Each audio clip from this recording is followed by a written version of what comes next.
ஜெபம் பண்ண கடவோம்.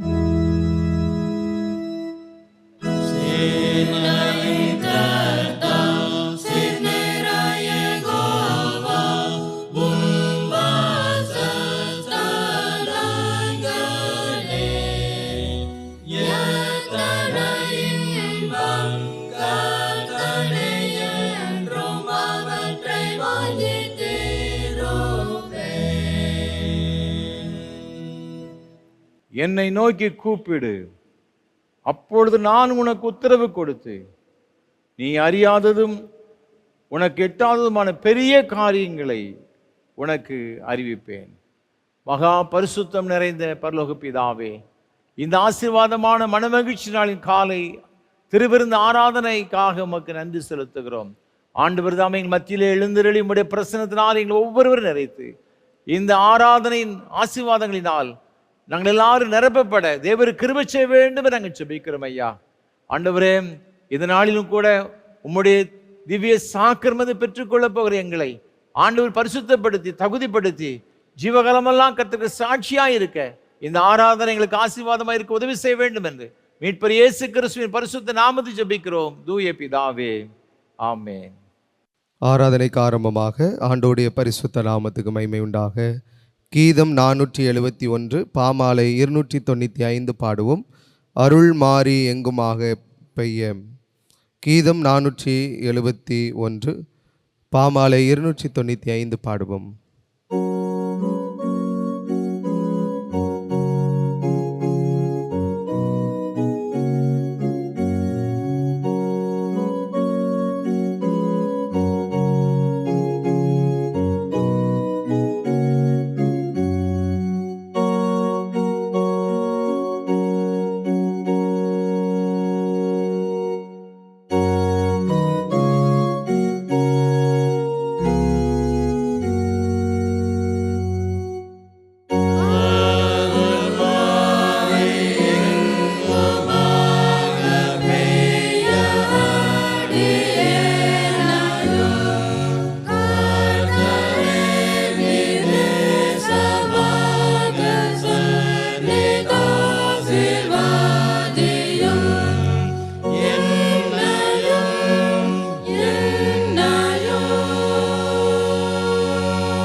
ஜெபம் பண்ண கடவோம். பரமண்டலம் நாம் பரிசுத்தப்படுவதாக, ராஜ்யம் வருவதாக, சித்தம் பரம செய்யப்படுவதாக, அல்ல பின்னதாக விரோதமாய் குற்றாங்க மன்னிக்கிறது போல கொள்ளும். ஆமென். எல்லா இருதயங்களையும் எல்லா விருப்பங்களையும் எல்லா ரகசியம் இருந்திருக்கிற சர்வ தேவனே, நாங்கள் தேவரிடத்தில் பரிபூரணமே அன்பு கூறவும் ஒரு பரிசுத்த நாமத்தை உத்தமவும் மையப்படுத்தவும் எங்கள் கர்த்தராகிய இயேசு கிறிஸ்து நிமித்தம் ஒரு பரிசுத்தாவின் ஏவுதலால் எங்கள் இருதய சிந்தனைகளை சுத்தம் பண்ணியருளும்.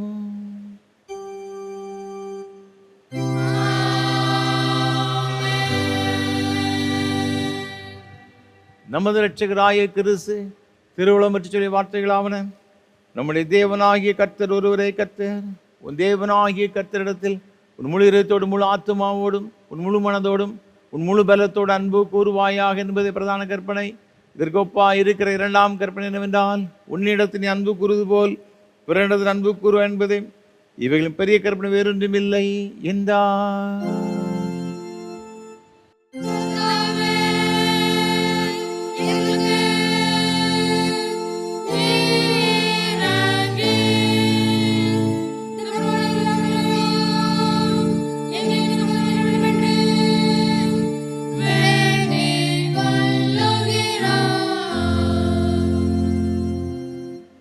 ஜெபம் பண்ண கடவோம். கிறிஸ்து உயிர்த்தெழுந்த திருநாளுக்கு பின்வரும் 4ஆம் ஞாயிற்குரிய சுருகு ஜெபம்.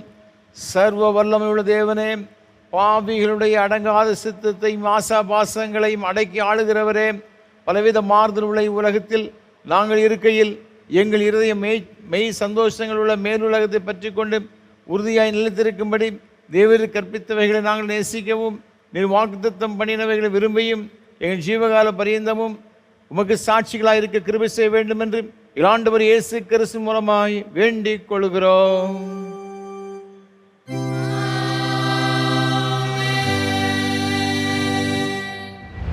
வாசிக்கும்படியாக கொடுக்கப்பட்டுள்ள நிருப வாக்கியம் அப்போஸ்தலனாகிய பரிசுத்த பவுல் ரோமாபுரியாருக்கு எழுதின நிருபம் 8ஆம் அதிகாரம் 35ஆம் வசனம் முதல் 39ஆம் வசனம் வரை.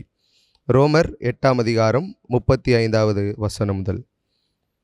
உமது நிமித்தம் எந்நேரமும் கொல்லப்படுகிறோம், அடிக்கப்படும் ஆடுகளைப் போல எண்ணப்படுகிறோம் என்று எழுதியிருக்கிறபடி நேரிட்டாலும் கிறிஸ்துவின் அன்பை விட்டு நம்மை பிரிப்பவன் யார்?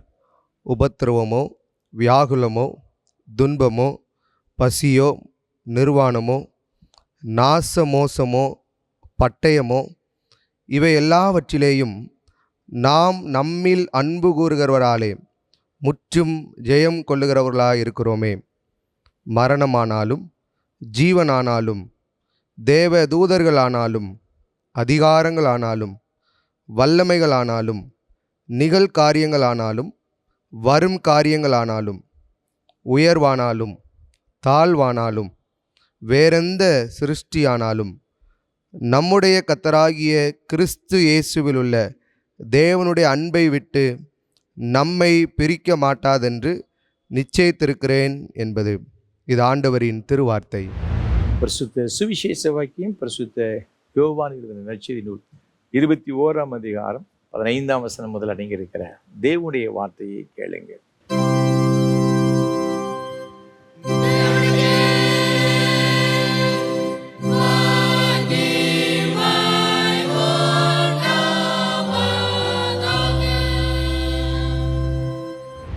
சுத்த யோவான் எழுதின சுவிசேஷம் 21ஆம் அதிகாரம் 15ஆம் வசனம் முதல்.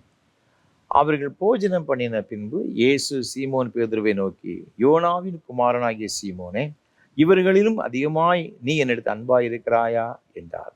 அதற்கு அவன், ஆம் ஆண்டவரே, உம்மை நேசிக்கிறேன் என்பதை நீர் அறிவீர் என்றார். அவர், என் ஆட்டுக்குட்டிகளை மேய்ப்பாயாக என்றார். 2ஆம் தரம் அவர் அவனை நோக்கி, யோனாவின் குமாரனாகிய சீமோனே, நீ என்னிடத்து அன்பாயிருக்கிறாயா என்றார். அதற்கு அவன், ஆம் ஆண்டவரே, உம்மை நேசிக்கிறேன் என்பதை நீர் அறிவீர் என்றான்.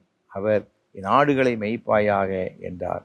3ஆம் தரம் அவர் அவனை நோக்கி, யோனாவின் குமாரனாகிய சீமோனே, நீ என்னை நேசிக்கிறாயா என்றார். என்னை நேசிக்கிறாயா என்று அவர் 3ஆம் தரம் தன்னை கேட்டபடியினாலே பேதுரு துக்கப்பட்டு, ஆண்டவரே, நீர் எல்லாவற்றையும் அறிந்திருக்கிறீர், நான் உம்மை நேசிக்கிறேன் என்பதையும் நீர் அறிவீர் என்றான். இயேசு, என் ஆடுகளை மேய்ப்பாயாக என்றார். நீ இளவயது உள்ளவனாய் இருந்தபோது உன்னை நீயே அறை கட்டி கொண்டு உனக்கு இஷ்டமான இடங்களிலே நடந்து திரிந்தாய். நீ முதிர் வயது உள்ளனாகும் போது உன் கைகளை நீட்டுவாய், வேறொருவன் உன் அறையை கட்டி உனக்கு இஷ்டமில்லாத இடத்துக்கு உன்னை கொண்டு போவான் என்று மெய்யாகவே மெய்யாகவே உனக்கு சொல்லுகிறேன் என்றார். இந்த விதமான மரணத்தினாலே அவன் தேவனை மகிமைப்படுத்த போகிறான் என்பதை குறிக்கும்படியாக இப்படி சொன்னார். அவர் இதை சொல்லிய பின்பு அவனை நோக்கி, என்னை பின்பற்றி வா என்றார் என்பது. இது கிறிஸ்துவின் நற்செய்தி.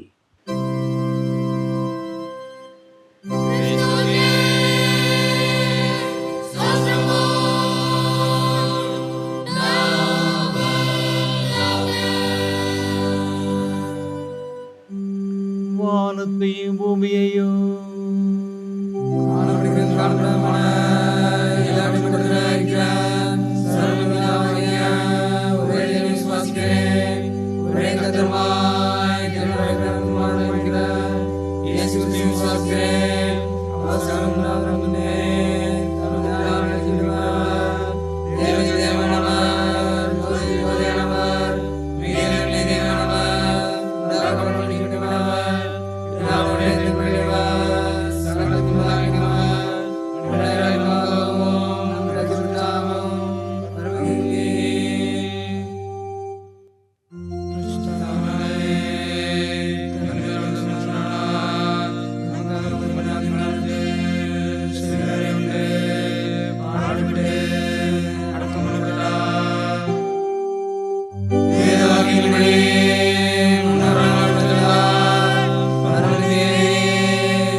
கர்த்தரும் இரட்சகருமான இயேசு கிறிஸ்துவின் ஈடு இணையற்ற நாமத்தினாலே திருநெல்வேலி திருமண்டலம் கல்லிடைக்குறிச்சி சேசு கிறிஸ்து ஆலயத்திலே இருந்து உங்கள் யாவரையும் அன்போடு கூட வாழ்த்துகிறேன், வரவேற்கிறேன்.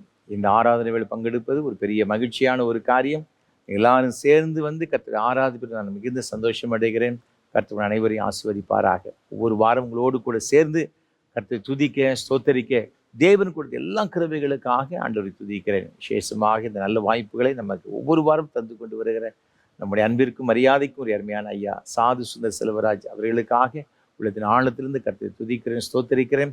கர்த்தர் தாமே சாது அவர்களையும் அவர் செய்து கொண்டு வருகிற ஏஞ்சல் தொலைக்காட்சி ஊழியங்கள் மற்றும் இயேசு ஊழியங்களை அபரிவிதமாய் ஆசீர்வதிப்பாராக.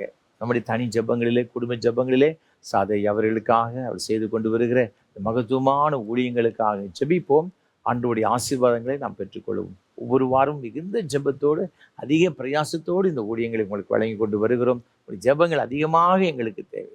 எனக்காக என்னோடு கூட இருக்கிற கர்த்தருடைய பிள்ளைகள் ஒவ்வொருவருக்காக ஊழியத்தை பங்கெடுத்து கொண்டு வர ஒவ்வொருவருக்காக விசேஷமாக நீங்கள் மறவாமல் ஜெபிக்கும்படியாக அன்போடு நான் கேட்டுக்கொள்கிறேன். அது மாத்திரமல்ல, இந்த ஆராதனை வேளை ஒளிப்பதிவு செய்வதற்கு ஏராளமான தேவைகள் உண்டு.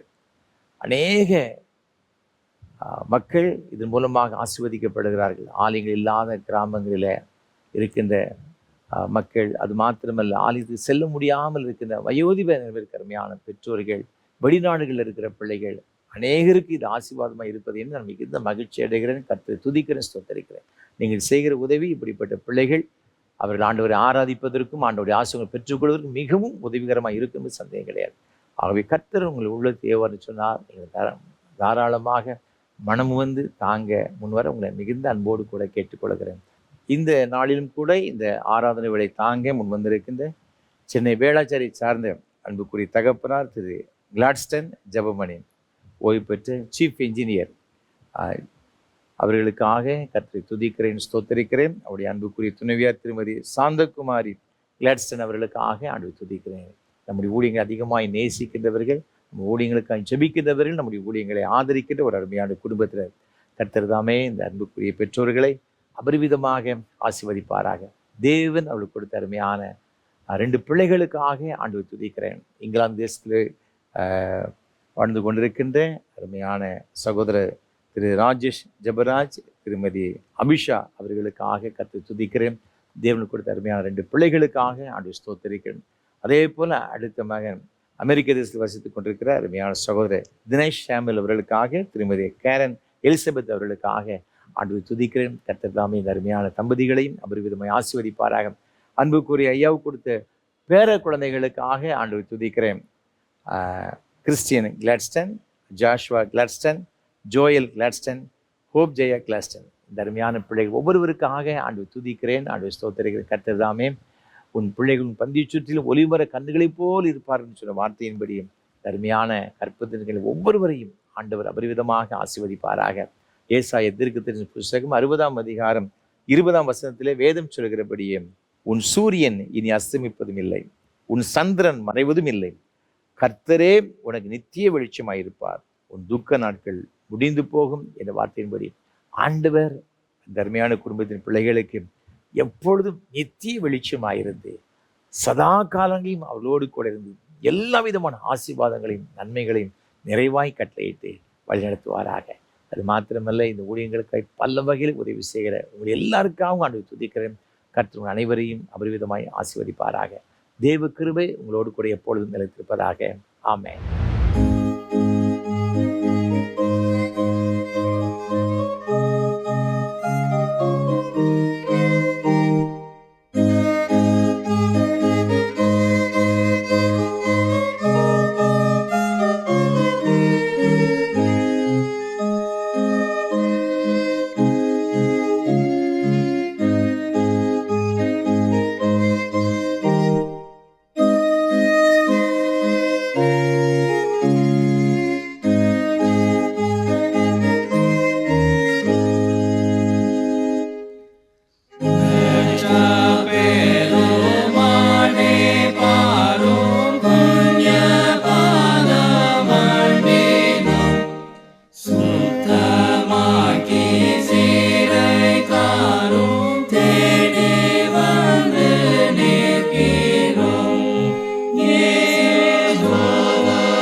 கர்த்தர் நம்மோடு கூட பேசும்படியாக நாம் ஜெபம் செய்வோம்.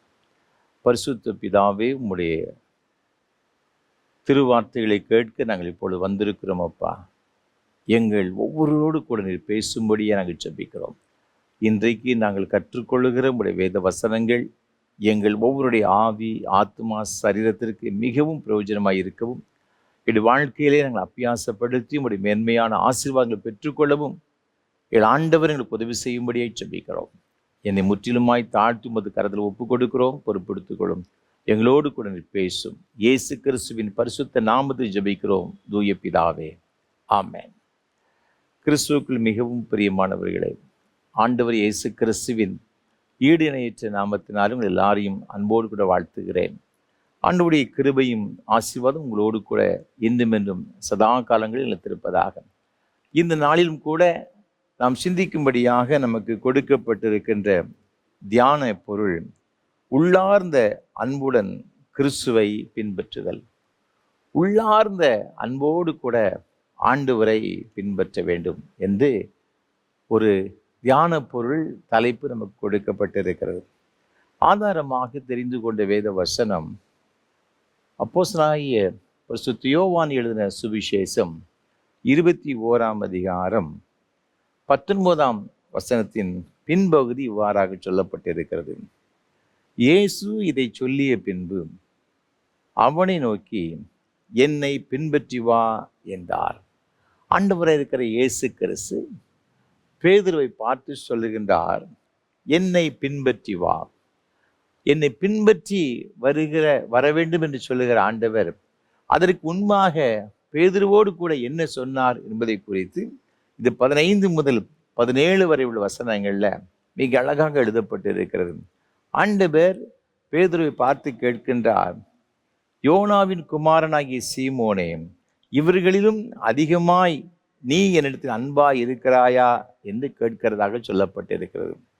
15ஆம் வசனத்திலும் 16ஆம் வசனத்திலும் 17ஆம் வசனத்திலும் மீண்டும் மீண்டும் ஆண்டவர் கேட்கின்றார், யோனாவின் குமாரனாகிய சீமோனே, நீ என்னிடத்தில் அன்பாய் இருக்கிறாயா என்று இங்கு வேதத்திலே ஆண்டவர் சொல்லுகிறதாக நாம் பார்க்கின்றோம். ஏன் ஆண்டவராக இருக்கிற இயேசு கிறிஸ்து என்னை பின்பற்றி வா என்று அழைப்பதற்கு முன்பாக மீண்டும் மீண்டும் என்னை நேசிக்கிறாயா நேசிக்கிறாயா நேசிக்கிறாயா என்று கேட்டால் அதில் ஒரு ஆழமான ஒரு அர்த்தம் ஒன்று இருக்கிறது. ஆண்டவரை பின்பற்றுகிறவர்கள் சும்மாலாம் போய் பின்பற்ற முடியாது. ஆண்டவர் மீது ஒரு அளவு கடந்த அன்பு வைத்திருந்தால் மாத்திரம்தான் அவரை நாம் முழு மனதோடு கூட என்ன செய்ய முடியும் என்று சொன்னால் பின்பற்ற முடியும். அதனுடைய ஆசீர்வாதங்களை பெற்றுக்கொள்ள முடியும். ஆண்டவர் இருக்கிற இயேசு கிறிஸ்து முதலாவதாக இந்த பேதுருவை சந்திக்கும் பொழுது நீங்கள் லூக்கா எழுதின சுவிசேஷம் 5ஆம் அதிகாரத்தில் மிக அழகாக எழுதப்பட்டு இருக்கிறது. அவன் இரவு முழுவதும் அவன் பிரயாசப்பட்டும் ஒரு மீன் கூட அகப்படாத ஒரு சூழ்நிலையில அவன் வெறுமையான இந்த வலைகளை அலசி கொண்டிருந்தான் என்று பார்க்கிறோம். ஆண்டவராக இருக்கிற இயேசு கிறிஸ்து அவனுக்கு வந்து கேட்கின்றார், உன் படகை தா என்று சொல்லுகின்றார். படகில் ஏறி அவர் பிரசங்கம் பண்ணுகின்றார். பிறகு அவனை பார்த்து சொல்லுகின்றார், ஆழத்திலே தள்ளி கொண்டு போய் உன் வலைகளை போடு என்று சொல்லுகிறார். அவன் போடுகின்றான். இங்கு வசனத்தை வாசித்து பார்க்கும் பொழுது இங்கு 5ஆம் அதிகாரத்தில் 6ஆம் வசனம் சொல்லுகிறது, அந்தபடியே அவர்கள் செய்து தங்கள் வலை கிழிந்து போகத்தக்கதாக மிகுதியான மீன்களை பிடித்தார்கள் என்று சொல்லப்பட்டிருக்கிறது. பேதுருடைய வாழ்க்கையில இவ்வளவு பெரிய ஒரு மீனை அவன் பார்த்திருப்பானா தெரியல. ஒரு பெரிய ஒரு அற்புதத்தை அவன் பெற்றுக்கொள்கிறான். தங்கள் வலை கிழிந்து போகத்தக்கதாக 2 படகுகளும் அமிழத்தக்கதாக அப்ப ஏராளமான மீனை பிடித்திருக்கிறான். இதை பார்த்தவன அவனால அந்த அற்புதத்தை கண்டவனால் தாங்க முடியும். அவ்வளவு பெரிய ஒரு சந்தோஷம், மகிழ்ச்சி அவனுக்கு. ஆண்டவனை பார்த்து சொல்றாரு, இனி நீங்கள் மீனை பிடிக்கிறவர்களாக அல்ல, உங்களை மனுஷரை பிடிக்கிறவர்களாக மாற்றுவேன்னு சொன்ன உடனே நீங்கள் வேதத்தில் வசனம் சொல்லுகிறது 11ஆம் வசனத்தில், அவர்கள் படகுகளை கரையிலே கொண்டு போய் நிறுத்தி எல்லாவற்றையும் விட்டு அவருக்கு பின் சென்றார்கள் என்று சொல்லப்பட்டிருக்கிறது. ஆண்டவர் பின்னால முதல்ல இந்த பேதுருவை அழைச்ச உடனே போறதுக்கு காரணம் வாழ்க்கையில் ஒரு பெரிய ஒரு அற்புதத்தை பார்த்தார். பேதுருவை உடைய வாழ்க்கையில பார்க்கும் பொழுது அவனுடைய 3.5 கால ஆண்டவரோடு கூட அந்த வாழ்ந்த நாட்களிலே ஏராளமான அற்புதங்களை அவன் மற்றவருடைய வாழ்க்கையிலும் பார்த்தான், தன்னுடைய தனிப்பட்ட வாழ்க்கையிலும் அனுபவித்தான். இது தொடர்ந்து நீங்கள் வேதத்தில் வாசித்து பார்த்தீங்கன்னா, நீங்கள் மத்திய சுவிசேஷத்தில் நீங்கள் தொடர்ந்து வாசித்து பாருங்க. 8ஆம் அதிகாரத்தில் ஆண்டவர் இருக்கிற இயேசு கிறிஸ்து பேதுருடைய மாமியின் வீட்டுக்கு வருகின்றார். அவருடைய மாமி அதிகமான ஜுரத்தினால் பாதிக்கப்பட்டு இருக்கின்றாள். ஆண்டவருடைய கரத்தை பிடித்து தொட்டு சுகம் கொடுக்கிறதாக வேதத்தில் பார்க்கிறோம். அவருடைய குடும்பத்தில் ஒரு அற்புதம். மாமி மரண வேதனைப்பட்டு கொண்டிருக்கிறாள். அவளுக்கு ஒரு சுகத்தை ஆண்டவர் கொடுக்கின்றார். அது மாத்திரமல்ல, ஆண்டவர் இந்த பேதுரு மூலமாக ஒரு மீனின் வாயிலிருந்து வெள்ளிக்காசை எடுத்து இங்கு வரிப்பணத்தை செலுத்துகிறதாக வேதத்திலே பார்க்கின்றோம். இப்படி ஏராளமான அற்புதத்தை பார்க்கிறோம். ஆண்டவர் இருக்கிற இயேசு கிறிஸ்துவிடம் 12 சீசர் இருந்த பொழுதும் கூட இந்த பேதுரு தான் கடல்ல நடந்தான் என்பதாக பார்க்கிறோம். இப்படி இயற்கைக்கு அப்பாற்பட்ட அற்புதங்கள் எல்லாம் பார்த்தவன் ஒரு நாள் கேட்கின்றான். நீங்கள் 10 எழுத சுவிசேஷம் 19ஆம் அதிகாரம் 27ஆம் வசனத்தில், ஆண்டவரே, உம்மை நம்பி எல்லாவற்றையும் விட்டு விட்டு என்னுடைய குடும்பத்தை விட்டு, எங்களுடைய படவுகளை விட்டு, வலைகளை விட்டு, தொழிலை விட்டு உம்மை பின்பற்றி வந்தோமே, எங்களுக்கு என்ன கிடைக்கும் என்று கேட்கிறதாக வேதத்தில் பாருங்க. அப்போ ஆண்டவர் பின்னால போனா உலக பிரகாரமான ஏதாவது ஒரு நன்மை கிடைக்கும் என்றுதான் அவனுடைய ஆரம்ப காலத்துடைய கான்செப்ட் இருந்துச்சு. அதனால தான் ஆண்டவர் இருக்கிற இயேசு கிறிஸ்து கல்வாரி சிலுவைக்கு செல்லும் முன்பாக எருசலேமுக்கு கடைசியாக பிரயாணப்பட்டு செல்லுகிறார். ஆண்டவர் சொல்லுகிறார் தம்முடைய சீசர்களை பார்த்து, நாம் எருசலேமுக்கு போகிறோம். அங்கு மனுஷகுமாரனை என்ன செய்வாங்க, பிரஜாவுடைய கரங்களை ஒப்பு கொடுப்பாங்க, அவங்க சிலுவையில் அடித்து கொலை செய்வார்கள் என்று ஆண்டவர் சொன்ன பொழுது அவன் சொல்றான், ஆண்டவரே உமக்கு நேரிடக்கூடாது என்று அவன் சொன்னதாக வேதத்திலே பார்க்கிறோம். அப்ப அவனுடைய பொறுத்த வரையில இந்த பாடு மரணங்கள் அதெல்லாம் இந்த பேதுரு விரும்பினதில்லை. அவன் நினைச்சான், எல்லாம் நமக்கு இதே போல நம்முடைய வாழ்க்கையில அற்புதங்கள் நடைபெற்று கொண்டே இருக்கணும். ஆண்டவருக்கு பிரதானமான சீடன் இந்த பேதுரு. அவன் தான் முதல்ல சீடனாக என்ன செய்தான்னா இருக்கிறான் பார்த்துக்கிடுங்க. ஆகவே இந்த பாடு மரணங்களை குறித்து அவன் ரொம்ப அதை தெரிந்து கொள்ள அவன் விரும்பவும் இல்லை. அது வர வேண்டும் என்று சொல்லி அவன் விரும்பவும் இல்லை. இப்படிப்பட்ட ஒரு சூழலில் இருந்த அவன் ஆரம்ப காலத்துல ஆண்டவரை பின்பற்றி அப்படிப்பட்ட ஒரு நினைவுல தான் பின்பற்றி போனான். ஆனா அவருடைய நினைவுகள், அவருடைய நினைவுகளுக்கும் அங்கு கடைசியாக ஆண்டவருடைய வாழ்க்கையில காணப்படுகிற அந்த பாடு மரங்களை பார்த்த உடனே அவனால் என்ன செய்ய முடியல, தாங்க முடியவில்லை. வாழ்க்கையில் ஒரு பெரிய அங்கு ஒரு குளறுபடிகள் வருகிறதாக பார்க்கிறோம். அது மாத்திரமல்ல, சில தடுமாற்றங்கள் வருகிறதாக பார்க்கிறோம். அதனால தான் இவன் கடைசியில பார்க்கும்போது ஆண்டவராக இருக்கிற இயேசு கிறிஸ்து மறுதலிக்கிறதாக பார்க்கின்றோம். சபிக்கின்றான், சத்தியம் பண்ண தொடங்கினான் என்பதாக பார்க்கின்றோம். 21ஆம் அதிகாரத்தை நீங்க வாசித்து பார்க்கும் பொழுது யோவான் சுவிசேஷத்துல மீன் பிடிக்க போறேன்னு சொல்லிவிட்டு மீன் பிடிக்க சென்று விடுகிறதாக வேதத்தில் பார்க்க. இதெல்லாம் ஏன் அப்படின்னு பார்த்தீங்கன்னா, அவனுடைய இயேசுவை ஆரம்ப காலத்துல பின்பற்றின காரணம், நோக்கம் வித்தியாசமான ஒரு நோக்கம். ஆண்டவர் இருக்கிற இயேசு கிறிஸ்து அப்படிப்பட்ட ஒரு காரணத்துக்கு அழைக்கவில்லை. ஆண்டவரை பின்பற்றுகிறவர்கள் எப்படி இருக்கணும் அப்படின்னு பார்த்தீங்கன்னா, அற்புதங்கள் ஆண்டவர் செய்திருவார், அதை செய்திருவார், இதை செய்வார் என்பதற்காக ஆண்டவர் பின்னால நீ வரண்டாம், நீ என் பின்னால வர வேண்டும் என்று சொன்னார். என்ன இருக்கணும் என்று சொன்னார், என் மீது அன்பு இருக்கணும். ஆண்டவர் கேட்கிறார். அதனால தான் அவன்கிட்ட மீண்டும் மீண்டும் கேட்கிறார், என்னை நேசிக்கிறாயா, என்னை நேசிக்கிறாயா என்று கேட்கிறார். இந்த என் மீது அன்பா இருக்கிறார் என்று கேட்கிற இந்த அன்புக்கு இந்த கிரேக்க பதத்தில் அகப்பே என்று சொல்லப்பட்டிருக்கு. இந்த அகப்பே என்று சொன்னால் அது ஒரு தெய்வீக அன்பு. பார்த்து கேளுங்க, தெய்வீக அன்புனா அது ஒரு நிபந்தனையற்ற ஒரு அன்பு, சாக்ரிஃபிஷியல் லவ்னு சொல்லுவாங்க. அது தியாகமான ஒரு அன்பு. ஒரு தாய் தன் பிள்ளை மீது வைத்திருக்கிற அன்பை விட ஒரு மேன்மையான ஒரு அன்பு ஆண்டவர் மீது வைத்திருக்கிற அன்பு. அந்த அன்பை ஆண்டவர் நம்மிடத்தில் எதிர்பார்க்கிறாரு.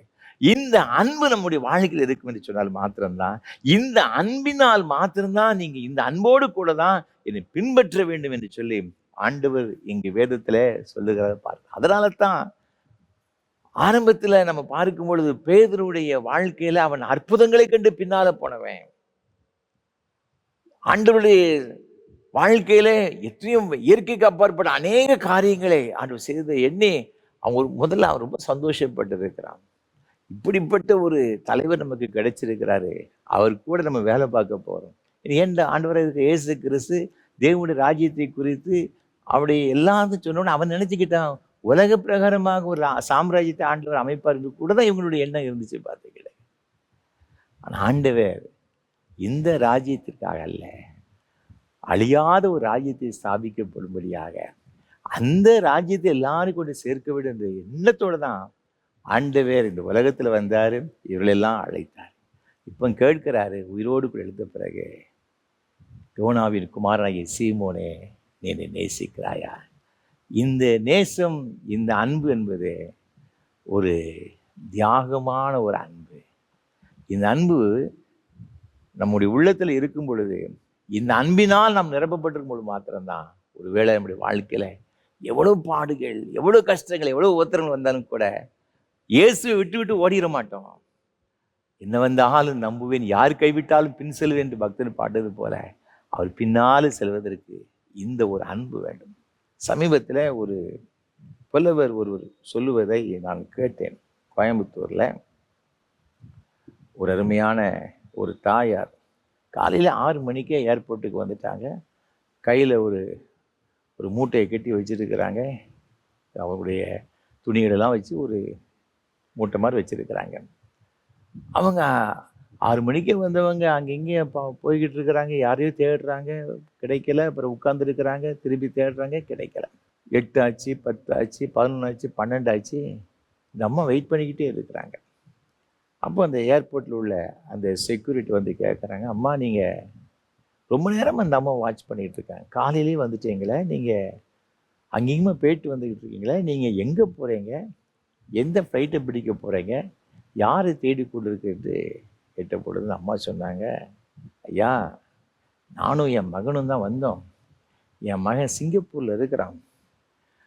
அவன் என்ன சொன்னான்னா, இங்கே இருக்கிற எல்லா லேண்ட்ஸ் எல்லாம் விற்று நம்ம காசு ஆக்கிட்டு நம்ம 2 பேரும் சிங்கப்பூருக்கு போயிடுவோம். இங்கே எதுக்கு நமக்கு காசு, இங்கே நமக்கு தான் யாருமே கிடையாது, ஏன்னா அப்பா கிடையாது, கூட பிறந்த யாரும் கிடையாது, அம்மா மாத்திரம் இருக்கிறாங்க, சில ப்ராப்பர்ட்டிஸ் இருக்குது. இவனுக்கு என்ன ஆசை, எல்லாத்தையும் விற்றுட்டு நம்ம காசை கொண்டு போனால் நல்லா இருக்குன்னு இவனுடைய எண்ணம் பார்த்துட்டு, இந்த அம்மா இருந்துங்க என்ன செய்ய போகிறாங்க என்று சொல்லிவிட்டு எல்லாத்தையும் விற்ற உடனே இந்த அம்மா எல்லாத்தையும் விற்றுட்டு பிள்ளை கையில் கொடுத்தாங்க. பிள்ளை கூட நம்ம சிங்கப்பூரில் இருக்க போகிறோங்க ஒரு சந்தோஷத்தில், இவ்வளோ நாள் தனியாக இருந்துட்டோம், பிள்ளை கூட இருக்கலாம்னு சொல்லுவார் ஆசையில் எல்லாத்தையும் விற்றுட்டு அவங்க மூட்டை முடிச்செல்லாம் கட்டிட்டு தேவையானது மாத்திரை எடுத்துகிட்டு ஏர்போர்ட்டுக்கு மகன் கூட வந்துட்டாங்க. அப்போ உங்கள் மகனை எங்கே அப்படின்னு கேட்டபொழுது அவன் ஏதோ டிக்கெட் வாங்க போகிறேன்னு சொன்னாயா, இன்னும் வரலை.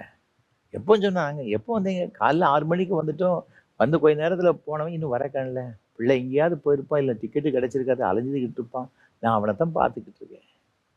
மகனுடைய பேர் எல்லாத்தையும் கேட்டாங்க, எல்லா விலாசத்தையும் கேட்டாங்க. இந்த செக்யூரிட்டி எல்லாத்தையும் அந்த பேரை எல்லாம் பார்க்கும் பொழுது காலைல 8:30 மணிக்கு ஒரு ஃப்ளைட்டு சிங்கப்பூருக்கு இருந்துச்சு. அந்த ஃப்ளைட்டில் அவன் எந்திரிச்சிட்டான்னா போயிட்டான், அம்மாவை அப்படியே விட்டுட்டு போயிட்டான். இதை பார்த்த உடனே அந்த செக்யூரிட்டிக்கு பயங்கரமான ஒரு கோவம் வந்துச்சு. எம்மா நீங்கள் யாரு கூட வந்தீங்க, உங்கள் பிள்ளை கூட தானே, வேற யாரு கூட வந்தீங்க? இல்லையா, என் மகன் கூட தான் வந்தேன். என் மகன் நல்ல பையன்யா, என் பிள்ளை என்னை சிங்கப்பூரில் கூப்பிட்டுட்டு நான் உன்னை அங்கே கொண்டு வச்சுக்கிறேன்னு சொன்னாயா, அதுக்கு தான் நான் எல்லாத்தையும் விற்றுட்டு வந்தோம் அப்படின்னு சொன்னாங்க. அந்த அம்மா அவருக்கு ரொம்ப கோவம் வந்துச்சு. அம்மா உங்கள் பையன் 8:30 மணிக்கே ஃப்ளைட் ஏறி போயிட்டான், உங்களை அம்போன்னு விட்டுட்டு, அவன்லாம் நல்லா இருப்பானா அப்படின்ட்டு வாயை திற சொல்லும் பொழுது அந்த தாய் என்ன செய்வார்னா, ஐயோ ஒன்றும் சொல்லாதீங்க, அப்படி வாயை பொத்திட்டு அவன் அங்கேயாவது போய் நல்லா இருக்கட்டியா, சந்தோஷமாக இருக்கட்டியா, நான் போகட்ட கூட பரவாயில்ல, என் பிள்ளை நல்லா இருந்த போதும், நீங்கள் அவன் இருக்கிற இடத்துல அவன் நாசமாக போயிட்டு சொல்லிடாதீங்க வாயை தர்றது என்று அம்மா சொன்னாங்க. அந்த கண்களில் கண்ணீர். ஒரு தாயுடைய அன்பை பாருங்க, உலக பிரகாரமான ஒரு தாய் தன் பிள்ளை மீது வச்சிருக்க அன்பை பாருங்க. இயேசுவின் அன்பு அதை விட மேன்மையானதுங்க. அதுதான் தியாகமான அன்பு. நாம் பாவிகளா இருந்த பொழுதும் கிறிஸ்து நமக்காக மரித்ததினால தேவன் நம்ம மீது வைச்ச அன்பை வெளிப்படுத்த. நீங்களும் நானும் நல்லவர்கள் அல்ல, யோக்கியமானவர்கள் அல்ல, பரிசுத்தமுள்ளவர்கள் அல்ல, பாவியிலும் பிரதானமான பாவி என்று வேத வசனம் சொல்லுகிறது. எல்லாரும் பாவம் செய்து தேவ மகிமை அற்றவர்கள் ஆனால் வசனம் சொல்லுகிறது.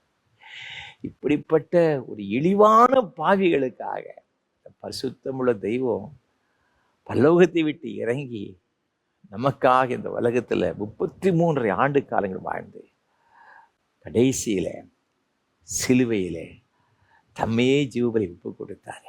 அந்த அன்புக்கு ஈடானது என்ன இருக்கிறது? அந்த அன்பு தாங்க அகப்பேன்னு சொல்லப்படுது.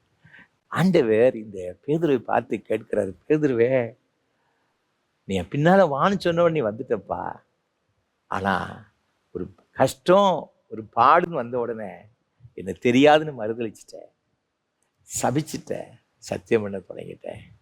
என்னை பின்பற்றி வருகிறவர்கள் இப்படிப்பட்டவர்கள் இருக்கக்கூடாது, உண்மையான அன்போடு கூட வரணும்ப்பா, நீ வருவாயா என்று ஆண்டவர் கேட்கிறார். 3வது முறை கேட்கும் பொழுது அவன் சொல்றான், 17ஆம் வசனம் சொல்லுகிறது, யோவான் 21ஆம் அதிகாரம் 17ஆம் வசனத்துல, என்னை நேசிக்கிறாயா என்று அவர் 3ஆம் தரம் தன்னை கேட்டபடியினாலே பேதுரு துக்கப்பட்டு, ஆண்டவரே, நீர் எல்லாவற்றையும் அறிந்திருக்கிறீர், நான் உம்மை நேசிக்கிறேன் என்பதையும் நீர் அறிவீர் என்றான். இயேசு என் ஆடுகளை மேய்ப்பாயாக என்றார். அவர் ரொம்ப துக்கப்பட்டு மனம் உடைந்து அவன் கதறுகிறான், ஆண்டவரே, நான் நேசிக்கிறேன் என்பதை அறிந்திருக்கிறேன். அன்பான ஆண்டவருடைய பிள்ளைகளே, ஆண்டவரை பின்பற்றுகிறவர்கள், நான் இயேசுவின் பின்னால் செல்லுகிறேன் என்று சொல்லுகிறவர்களுடைய வாழ்க்கையில ஆண்டவர் எதை எதிர்பார்க்க தெரியுமா? அன்பான உள்ளத்தை. ஆண்டவர் பின்னால செல்லும்படியாக நீங்களும் நானும் அழைக்கப்பட்டு இருக்கிறோம். ஆண்டவர் அப்படி பண்ணி விடுவார், இதை செய்து விடுவார், அதை நமக்கு செய்து விடுவார் என்பதற்காக அல்ல. அதை செய்ய மாட்டார் என்று வேதத்தை சொல்லவில்லை.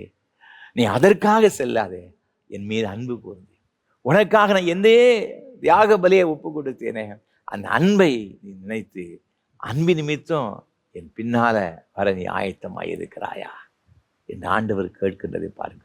அன்பானவர்களே, இன்றைக்கு ஆண்டவர் பின்னால் செல்லும்படியாக நம்மை அழைத்திருக்கிறார். நம்மில் எத்தனை பேர் இந்த அழைப்பை ஏற்றுக்கொண்டு ஆண்டவர் பின்னால் செல்வதற்கு ஆயத்தமாயிருக்கிறோம்? அவ்வாறு செல்ல வேண்டும் என்று சொன்னால் ஆண்டவர் எதிர்பார்க்கிற அந்த அன்பு நம்மிடத்தில் இருக்கிறதா? அப்படி என்றால் இந்த அன்பை நாம் எப்படி வெளிப்படுத்த வேண்டும்? அதை குறித்து ஒரு சில காரியங்களோடு பகிர்ந்து கொள்ள விரும்புகிறேன். முதலாவது, இந்த அன்பை நாம் எப்படி வெளிப்படுத்த வேண்டும் என்று சொன்னால், இந்த அன்பின் வெளிப்பாடு என்பது என்ன என்று பார்த்தீங்கன்னா, யோவான் எழுதின சுவிசேஷம் 15ஆம் அதிகாரம் 10ஆம் வசனம் சொல்லுகிறது, நான் என் பிதாவின் கற்பனைகளை கைக்கொண்டு அவருடைய அன்பிலே நிலைத்திருக்கிறது போல நீங்களும் என் கற்பனைகளை கைக்கொண்டிருந்தால் என்னுடைய அன்பிலே நிலைத்திருப்பீர்கள். நான் பிதாவின் கற்பனைகளை கட்டளைகளை கைக்கொண்டு அவருடைய அன்பிலே நான் எவ்வாறு நிலைத்திருக்கிறேன், அதே போல நீங்கள் என்னுடைய அன்பிலே நிலைத்திருக்க வேண்டும் என்று சொன்னால் என் கற்பனைகளை நீங்கள் கைக்கொள்ள வேண்டும். 1 யோவானுக்கு எழுதின நிருபம் 5ஆம் அதிகாரம் 3ஆம் வசனம் சொல்லுகிறது, நாம் தேவனுடைய கற்பனைகளை கைக்கொள்ளுவதே அவரிடத்தில் அன்பு கூறுவதாம். அப்போ அன்பு கூறுகிறது என்பது என்ன அப்படின்னு பார்த்தீங்கன்னா, ஆண்டவருடைய கட்டளைகளை நாம் கைக்கொள்ள வேண்டும் என்று வேத வசனம் சொல்லுகிறது. அப்போ கற்பனை என்று சொன்னால் என்ன? வேத வசனங்கள், ஆண்டவர் நமக்கு கொடுத்த கட்டளைகள். அப்போ அன்பு என்பது என்ன அப்படின்னு பார்த்தீங்கன்னா, ஆண்டவருடைய வேத வசனத்தின்படி நடப்பதுதான் அன்பு என்பதாக இங்கு வேதத்திலே சொல்லப்பட்டிருக்கிறதை பார்க்கிறோம். அன்பான ஆண்டவருடைய பிள்ளைகளே, நான் அன்பா இருக்கிறேன்னு சொன்னா போதாதுங்க. ஆண்டவர் என்ன எதிர்பார்க்காருன்னு பார்த்தீங்கன்னா, அந்த அன்பை நாம் வேத வசனத்தின் படி வாழுகிறோம் என்பது என்ன செய்யணுமா? நம்ம நிரூபித்து காட்ட வேண்டும். அதைத்தான் தேவன் எதிர்பார்க்கிறாரே. நீங்க 1 கொரிந்தியர் நிருபம் 11ஆம் அதிகாரத்தில் 1ஆம் வசனத்தை வாசித்து பார்க்கும். பவுல் சொல்லுகிறார், நான் கிறிஸ்துவை பின்பற்றுகிறது போல நீங்க கிறிஸ்துவ என்ன செய்யுங்க? பின்பற்றுங்கள் என்றா இங்க பவுல் சொல்லுகிறதை பாருங்க. பவுல் எப்படி ஆண்டவரை பின்பற்றினாராம்? பவுலுடைய வாழ்க்கையில பார்க்கும் பொழுது ஏராளமான பிரச்சனைகள், போராட்டங்கள், எத்தனையோ வகையான பாடுகள் அவருடைய வாழ்க்கையிலே காணப்பட்டது. நீங்க 2 கொரிந்தியர் நிருபம் 1ஆம் அதிகாரத்தை வாசித்து பார்க்கும் பொழுது 8ஆம் வசனம் சொல்லுகிறது, ஆகையால் சகோதரரே, ஆசியாவில் எங்களுக்கு நேரிட்ட உபத்திரவத்தை நீங்கள் அறியாதிருக்க எங்களுக்கு மனதில்லை. என்னவெனில் பிழைப்போம் என்கின்ற நம்பிக்கை அற்றுப்போகத்தக்கதாக எங்கள் பலத்திற்கு மிஞ்சின அதிக பாரமான வருத்தம் எங்களுக்கு உண்டாயிற்று. நாங்கள் எங்கள் மேல் நம்பிக்கையாய் இராமலும் மரித்தோரை எழுப்புகிற தேவன் மேல் நம்பிக்கை இருக்கத்தக்கதாக மரணம் வருமென்று நாங்கள் எங்களுக்குள்ளே நிச்சயித்திருந்தோம். அந்த அளவிற்கு இந்த பவுல் அப்போஸ்தலனுடைய வாழ்க்கையில பாடுகள், போராட்டங்கள், வேதனைகள். ஆனால் அவன் சொல்றான், ரோமர்கள் நிருபம் 8ஆம் அதிகாரத்துல அவன் சொல்லுகிற 36ஆம் வசனத்துல, கிறிஸ்துவின் அன்பை விட்டு நம்மை பிரிப்பவன் யார்?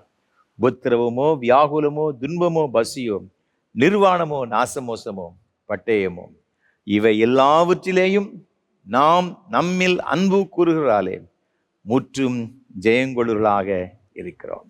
39ஆம் வசனத்துல, உயர்வானாலும் தாழ்வானாலும் வேறு எந்த சிருஷ்டியானாலும் நம்முடைய கர்த்தராகி கிறிஸ்து இயேசுவில் உள்ள தேவனுடைய அன்பை விட்டு நம்மை பிரிக்க மாட்டாது என்று நிச்சயித்திருக்கிறேன். அன்பின் அப்போஸ்தலன் யோவான், யோவானுடைய சீஷராக இருந்தவர் தான் போலிகார், பிஷப் போலிகார். கிறிஸ்துவுக்கு பிறகு 100-155 அந்த ஆண்டுகளிலே வாழ்ந்தவர். இவர் கிறிஸ்துவுக்காக வாழ்ந்த ஒரு பெரிய ஒரு உன்னதமான ஒரு பேராயர். ஆண்டவரை பற்றிய சாட்சி நிமித்தமாக அந்த காலத்துல கிறிஸ்தவர்களுக்கு ஏராளமான உபத்திரவங்கள் வந்துச்சு. ரோம சக்கரவர்த்தி போர் வீரர்களை அனுப்பினார் இவரை பிடித்து கொண்டு வரும்படியாக. ஏனென்றால் அந்த காலகட்டத்தில் ரோம சக்கரவர்த்தி தான் தெய்வம், கடவுள், அவனைத்தான் வணங்க வேண்டும் என்ற சட்டம் இருந்துச்சு. ஆனால் போலிகார் பிஷப் இவர் இயேசுவை வணங்க வேண்டும், இயேசுதான் மெய்யான தெய்வம் என்று சொல்லி வந்தபடினால தான் இவர் சிமிர்னா திருச்சபையிலே பேராயராக அவர் ஊழியம் செய்து கொண்டு வந்தார். எல்லாருக்கும் பயங்கரமான தண்டனை கொடுக்கப்பட்டது. ஆகவே போர் வீரர்களை பேராயர் போலிகார்பை அழைத்து கொண்டு வரும்படியாக அனுப்பினார். ரோம அரசாங்கம் கட்டளையிட்டது. போர் சேவர்கள் பேராயர் கைது செய்து கொண்டு வரும்படியாக ஒரு வீட்டுக்கு சென்றார்கள். வீட்டுக்கு வந்த உடனே பிஷப் போலிகார்ப்பு எங்கேயும் ஓடி ஒளிந்து கொள்ளவில்லை. அவரை வரவேற்றார். வரவேற்றோம், நீங்கள் இவ்வளோ தூரம் பிரயாணப்பட்டு வந்திருக்கிறீங்க என்னை பிடிப்பதற்காக, நீங்கள் ரொம்ப டயர்டாக இருப்பீங்கன்னு சொல்லி அவங்களுக்கு சாப்பாடெல்லாம் கொடுத்தார். கொடுத்துட்டு கொஞ்சம் நேரம் ரெஸ்ட் எடுங்க, அவர் சின்ன ஜெபம் பண்ணிட்டு வாருன்னு சொல்லி ஒரு 2 hours அவர் போய் தனியாக உட்கார்ந்து தேவ சமூகத்தில் ஜெபம் பண்ணார். ஜெபம் பண்ணிவிட்டு அவர்களெல்லாம் பார்த்து, நான் இப்போ வரேன், நம்ம போவோம்னு சொல்லி அந்த ரோம் அரசாங்கத்துக்கு முன்பாக கொண்டு செல்லப்பட்டார். கடைசியாக அந்த உயர் அதிகாரி, இந்த ரோம சக்கரவர்த்தி அவரை பார்த்து கேட்டாராம், போலிகார், நீ கடவுளை இயேசுவை வணங்குவதை நீ விட்டுவிடு, அவரை மறுதலித்து விடு. நீ மறுதலித்தால் உனக்கு நீ உயிரோடு கூட திரும்பலாம். இந்த வயசாகி போச்சு உனக்கு, இந்த கடைசியில் பாடுபடண்டாம். ஆகவே இந்த மரண தண்டனையிலும் தப்பிக்க ஒரே ஒரு வழி, இந்த இயேசுவை மறுதலித்து விடு, உன்னை விட்டு விடுகிறேன் என்று சொன்னார். இந்த பேராயர் போலிகார் சொன்னார், ஐயா, எனக்கு 86 வயது ஆகிறது. இது 86 வயசு வரை நான் ஆண்டவரை சேவித்து கொண்டு வருகிறேன். இதுவரை எனக்கு அவர் ஒரு சின்ன தீங்கு கூட செய்தது கிடையாது ஐயா. அவர் என்னை அவ்வளவாய் நேசித்தார், நானும் அவ்வளவாய் இந்த இயேசுவை நேசிக்கிறேன். இதுவரை எனக்கு ஒரு தீங்கு கூட செய்யாத இந்த தெய்வத்தை நான் எப்படி மறுதலிப்பேன்? நான் மறுதலிக்க மாட்டேன்னு சொன்னார். ரொம்ப கோவம் வந்துச்சு. நீ மறுதலிக்காவிட்டால் உன்னை தீயிட்டு கொளுத்தி விடுவேன்னு சொன்னார். அதை பற்றி ஒன்றும் பிரச்சனை கிடையாது, நீங்கள் என்ன செய்ய வேண்டும் செய்யுங்கன்னு சொன்னார். ரொம்ப ஆத்திரம் வந்துடுச்சு. ஒரு கொடி கம்பத்தில் அவரை கட்டி போர்களை பார்த்து சுற்றில அவரை விறகு வச்சு தீ வைத்து எரித்து கொன்று விடுங்க சொன்னார். அவரை ஒரு கம்பத்தில் நட்டி கையையும் காலையும் கட்டி அவரை கட்டி வைத்து விட்டு சுற்றிலும் அக்கினியினால வேகும்படியாக தீ வைத்து எரித்தார்கள்.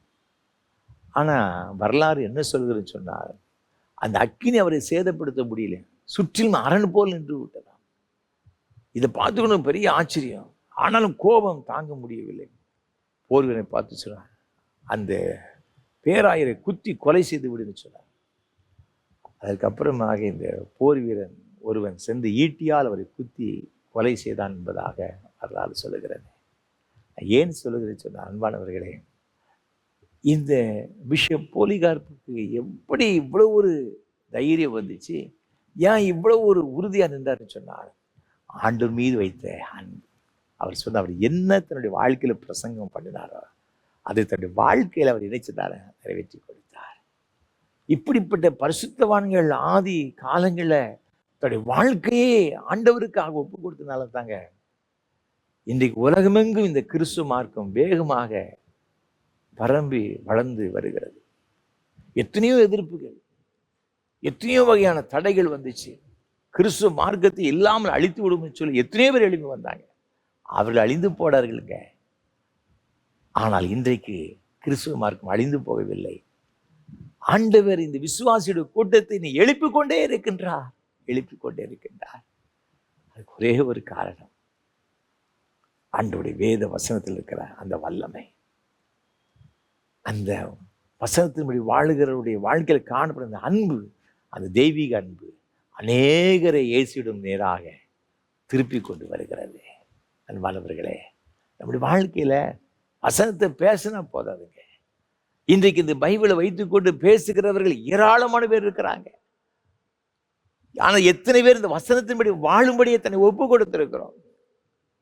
பிஷப் போலிகார்ப் தான் எதை உபதேசம் பண்ணினாரோ போதித்தாரோ அந்த இயேசுவை அவர் கடைசி நேரத்தினுடைய வாழ்க்கையில மரணத்தினர் வந்த பொழுதும் கூட அவர் மறுதளிக்கவில்லை. வசனத்துக்காக உயிரோடு அவர் வாழ்க்கையை ஒப்பு கொடுத்தாருங்க. நம்முடைய வாழ்க்கையில ஒரு சின்ன போராட்டம் பிரச்சனை வரும் பொழுது நம்ம இந்த வசனத்தின்படி வாழுகிறதை நாம் விட்டு விடுகிறோம். வசனத்தெல்லாம் பேசுகிறவர்கள், படிக்கின்றவர்கள் எத்தனையோ பேர் இருக்கிறாங்க. அந்த வசனத்தின்படி வாழுகிறவர்கள் மிக மிக குறைவானவர்கள். ஆகவே தான் இன்றைக்கு கிறிஸ்துவினுடைய நாமம் புறஜாதிகளுக்கு அநேக தூசிக்கப்படுகிறதுங்க. அன்பானவர்களே, ஆண்டவரை பின்பற்றி வர நான் ஆயத்தமாக இருக்கிறேன் என்று சொல்லுகிற நம்முடைய வாழ்க்கையில வசனத்தின்படி வாழ்ந்து ஆண்டவருடைய அன்பை நாம் வெளிப்படுத்துகிறோமா? நம்முடைய அன்பு வசனத்தின்படி வாழுகிறது மூலமாக வெளிப்படுத்துகிறோமா? யோசித்து பார்க்கணும். இரண்டாவதாக, இந்த அன்பு எப்படி வெளிப்பட வேண்டும்? கிறிஸ்துவை பின்பற்றுடைய வாழ்க்கையில எப்படிப்பட்ட அன்பு உடையவர்களாக இருக்க வேண்டும்? வேத வசனம் மிக அழகாக சொல்லுகிறது. 1 யோவானுக்கு நிருபம் 3ஆம் அதிகாரம் 14ஆம் வசனம் சொல்லுகிறது, நாம் சகோதரிடத்தில் அன்பு கூறுகிறபடியால் மரணத்தை விட்டு நீங்கி ஜீவனுக்குட்பட்டிருக்கிறோம் என்று அறிந்திருக்கிறோம். சகோதரனிடத்தில் அன்பு கூறாதவன் மரணத்திலே நிலை கொண்டிருக்கிறான். தன் சகோதரனை பகைக்கிற எவனும் மனுஷ கொலைபாதகனாய் இருக்கிறான். மனுஷ கொலைபாதகன் எவனோ அவனுக்குள் நித்திய ஜீவன் நிலைத்திராது என்று அறிவீர்கள். இரண்டாவதாக, வசனத்தின்படி வாழுகிறது மாத்திரமல்ல, அது ஒன்று. இரண்டாவதாக, சகோதரனை நேசிக்க வேண்டும் என்று வசனம் சொல்லுகிறது. சகோதரத்தில் அன்பு கூறாதவர்கள் மரணத்திலே நிலை கொண்டிருக்கிறார். தன் சொந்த சகோதரத்தை அன்பு கூறாதவர் காணாத தெய்வத்திடம் அன்பாய் இருப்பது எப்படி என்று வேதம் சொல்லுகிறது. அன்பு கூறுகிறது என்பது என்ன? ஆண்டவரை பின்பற்றுகிறது என்பது என்ன? வசனத்தின்படி வாழுகிறது மாத்திரமல்ல, நம்முடைய சகோதரரிடத்தில், நம்மோடு கூட இருக்கிற சகோதரி இடத்தில் நாம் அன்பு செலுத்துவர்களாக இருக்க வேண்டும் என்று வேத வசனம் மிக அழகாக சொல்லுகிறது. எபிரேயருக்கு எழுதின நிருபம் 13ஆம் அதிகாரம் 1ஆம் வசனம் சொல்லுகிறது. வேதத்தில் இவ்வாறாக சொல்லப்பட்டிருக்கிறது, சகோதர சிநேகம் நிலைத்திருக்க கடவது என்று வேதத்தில் சொல்லப்பட்டிருக்கிறது. சகோதர சிநேகம் நமக்குள் வேண்டும். 1 யோவான் 4ஆம் அதிகாரம் 20ஆம் வசனம் சொல்லுகிறது, தேவனிடத்தில் அன்பு கூறுகிறேன் என்று ஒருவன் சொல்லியும் தன் சகோதரனை பகைத்தால் அவன் பொய்யன். தான் கண்ட சகோதரனிடத்தில் அன்பு கூறாமல் இருக்கிறவன் தான் காணாத தேவனிடத்தில் எப்படி அன்பு கூறுவான் என்று வேதத்தில் சொல்லப்பட்டிருக்கிறது. சகோதரர்கிட்ட அன்பு கூறாமல் இருந்துட்டு நான் ஆண்டவர்கிட்ட அன்பு செலுத்துகிறேன், ஆண்டவர் நேசிக்கிறேன்னு சொன்னால் அவனை போல ஒரு பெரிய பொய்யன் இந்த உலகத்துல வேற யாருமே இருக்க முடியாது. இன்னைக்கு எத்தனை குடும்பங்கள்ல அன்பு தாழ்ச்சியினால பிரிந்திருக்கிறாங்க. சொந்த சகோதரருடைய வாழ்க்கையில கூட எத்தனை குடும்பங்கள்ல பிரிவினைகள், அன்பு செலுத்தாத தன்மைகள். அன்பானவர்களே, இன்றைக்கு அப்படிப்பட்ட ஒரு நிலைமையில் நாம் இருந்து கொண்டு கசப்பான ஒரு வாழ்க்கை, சகோதர சகோதரிதான் கசப்பு நிறைந்த ஒரு வாழ்க்கையோடு வாழ்ந்து ஆண்டவரை நேசிக்கிறேன் என்று சொல்லும்படி சொன்னார், நான் ஊழியத்தை செய்கிறேன் என்று சொல்லும்படி சொன்னார், நான் ஆண்டவருக்கு காணிக்கை கொடுக்கிறேன் என்று சொல்லும்படி சொன்னார், அது தேவனுக்கு முன்பாக அது எப்படிப்பட்ட தெரியுமா? அருவருப்பானது என்று வசனம் சொல்லுகிறது. வேதத்தில் வாசித்து பார்க்கும் பொழுது மத்திய எழுதும் சுவிசேஷத்தில் ஒரு அருமையான ஒரு வசனம் இருக்கிறது பாருங்க. 5ஆம் அதிகாரத்தில் 22 முதல் 24 வரை உள்ள வசனங்களில் பார்க்கும் பொழுது, நான் உங்களுக்கு சொல்லுகிறேன், தன் சகோதரனை நியாயமில்லாமல் கோபித்துக் கொள்பவன் நியாய தீர்ப்புக்கு ஏதுவாயிருப்பான்.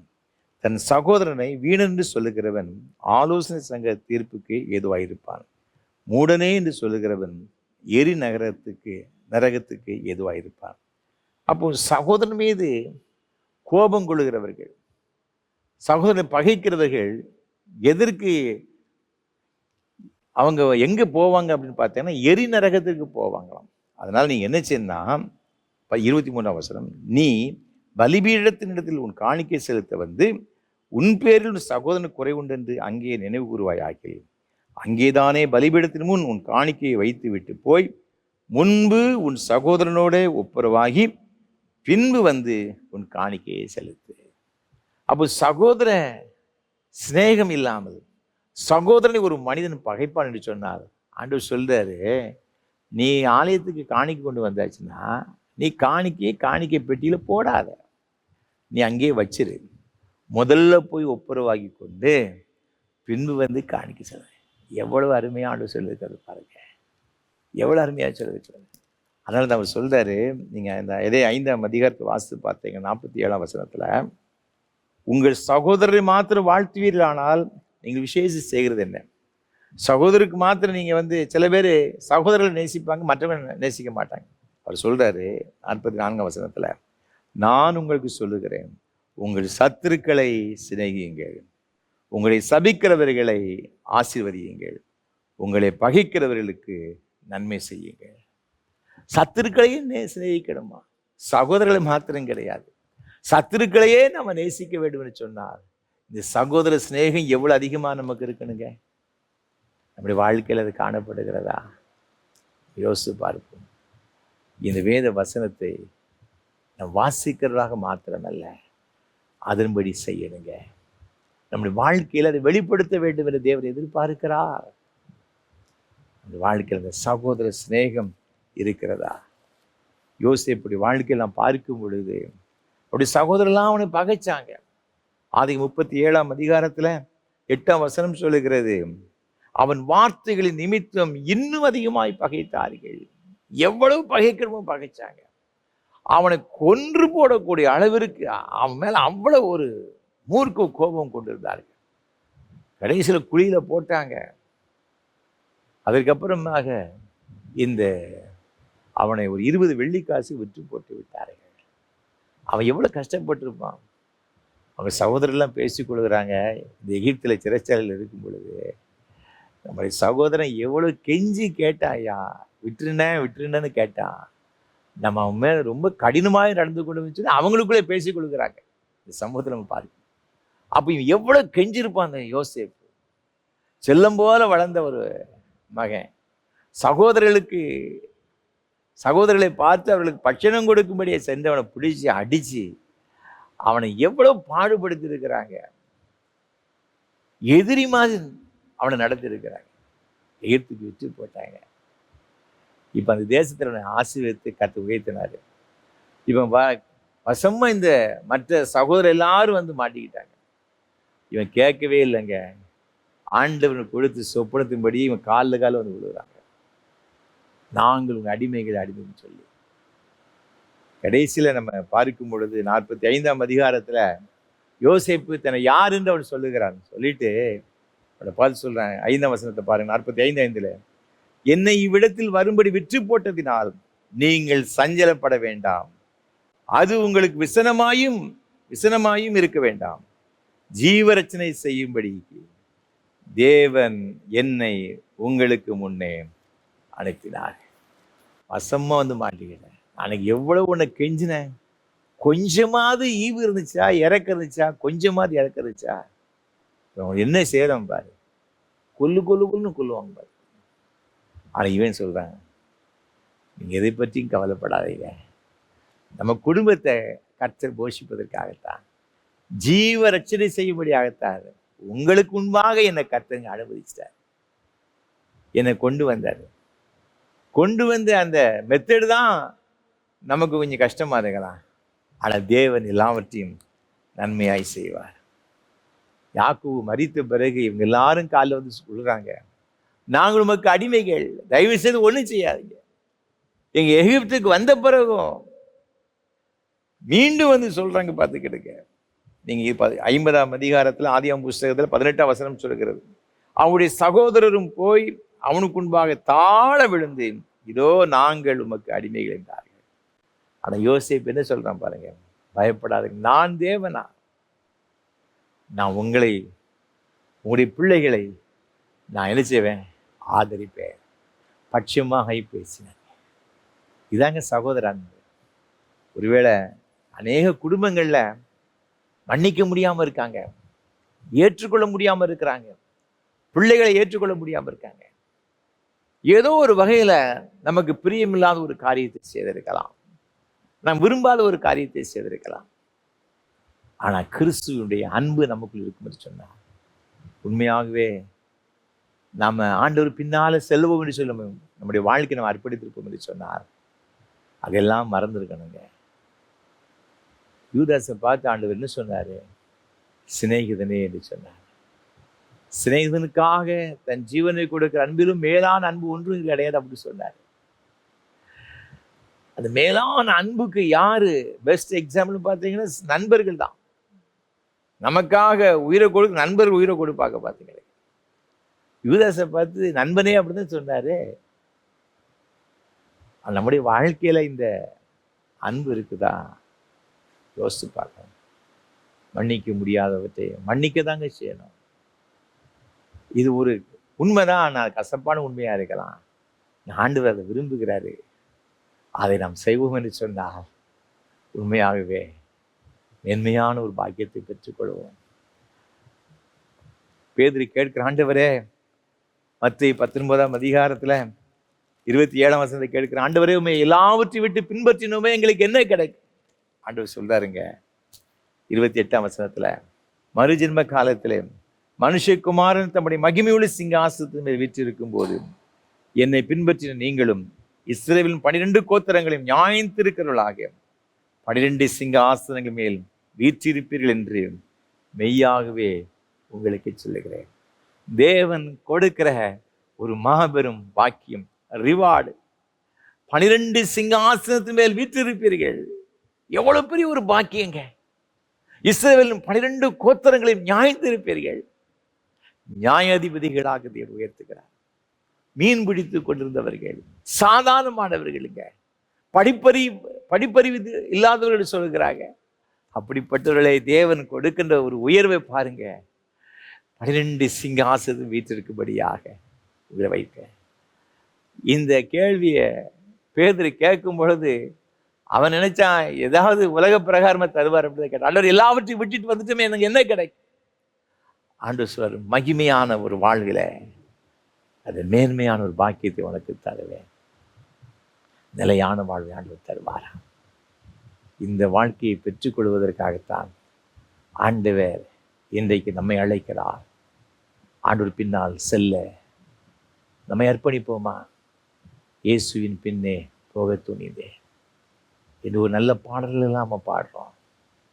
நாம் இயேசு பின்னால் செல்வதற்கு நம்மை ஒப்பு கொடுப்போமா? ஆண்டவரே, நீர் எதிர்பார்க்கிற அந்த அன்பு என் வாழ்க்கையில் இருக்கணும். ஆண்டவரே, வசனத்தின்படி வாழ எனக்கு உதவி செய்யும். சகோதர சிநேகத்திலே நான் பூரணப்பட்டிருக்கிற கிருபை தாரும் என்று சொல்லி நம்மை அர்ப்பணிப்போம். அதன்படி வாழ்வோம். ஆண்டவருடைய ஆசீர்வாதங்களை பெற்றுக்கொள்வோம். அப்படிப்பட்ட கிருபைகளை கர்த்தர் நம்ம ஒரு தருவாராக. ஆமென். அர்ப்பணிப்பின் பாடலாக கீதம் 504, கிறிஸ்தவ கீர்த்தனை 216 பாடுவோம். தேவபிதா என்ற மெய்ப்பனல்லோ சிறுமை தாழ்ச்சி அடைகிறேனே. கீதம் 504, கிறிஸ்தவ கீர்த்தனை 216 பாடுவோம்.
ஜெபம் செய்வோம். கிருபை நிறைந்த அன்பின் பரலோக பிதாவே, இது நல்ல ஆசீர்வாதமான வேலைக்காக நன்றி செலுத்துகிறையா.